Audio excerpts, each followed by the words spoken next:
La situation dans les Bouches-du-Rhône est compliquée puisque vous êtes soumis au couvre-feu à 18 h depuis hier soir. Et je parle sous votre contrôle, décision qui avait été prise avant la découverte du variant. Est-ce que, du coup, vous redoutez, vous aussi, une situation qui se dégrade chez vous?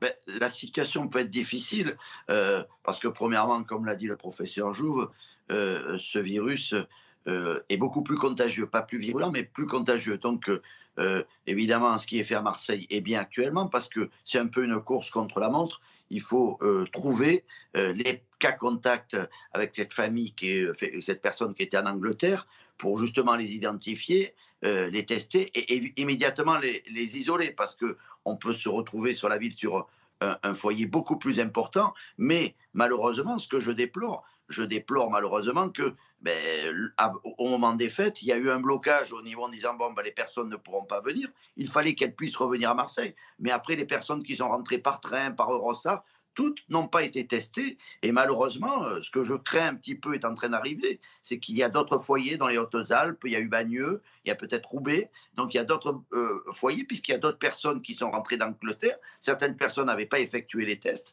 Et ces personnes-là, aujourd'hui, se retrouvent atteintes par ce virus. Donc c'est une course contre la montre. Il faut faire vite, il faut à tout prix identifier les cas contacts avec ces personnes qui sont atteintes de ce virus. Une course contre la montre, c'est ce que vous nous rapportez, Éric Diard, en ce moment, parce qu'il y a des personnes qui sont rentrées du Royaume-Uni qui n'ont pas été testées. C'est ce que vous nous expliquez. Le maire de Marseille, Benoît Payon, appelle à accentuer là, maintenant, les contrôles aux aéroports et demande au ministre de mettre en place des mesures drastiques concernant les entrées et les sorties du territoire. Est-ce que vous êtes d'accord avec ça? Est-ce que c'est applicable selon vous?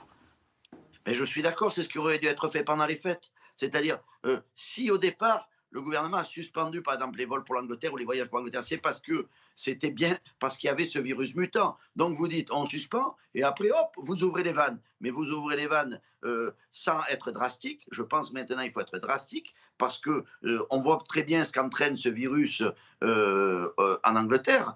En Grande-Bretagne, certes, il vaccine, j'allais dire, de manière massive. Cependant, je le disais hier, le virus est quelque part un petit peu hors de contrôle.